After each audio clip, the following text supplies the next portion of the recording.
pwede pa siyang tumakbo sa 2028 for presidential elections. Gustong-gusto ko siyang tumakbo kasi gusto ko silang mapahiya na talagang wala naman talagang boto ang Duterte.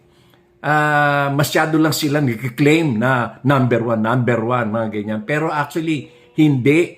Walang boto ang Duterte. Hindi enough yung boto nila para magluklok ng presidente sa Malacanang. In 2016, kaya lang nanalo si former President Rodrigo Roa Duterte is because dinala siya ng mga Marcos, ng Marcos loyalist, ng Ilocanja. Kung wala yon, wala siyang boto. Konting-konti lang naman ang boto ng Davao at saka ilang mga probinsya ng Visayas. Pero hindi enough yun na makakapag-elect ng president. Bakit namin sinuportahan si Duterte noong 2016? Kasi no choice. Walang choice. Alam mo ang iboto si Marojas or si Binay or si Grace Poe. Mga dilawan yan. Noong mga time na yun, mga rabid yellows yan.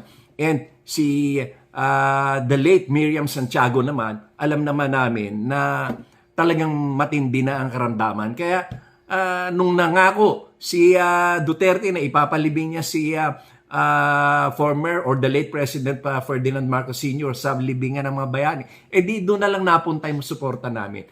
No choice. Walang iba na pwedeng iboto. Ngayon, in 2021,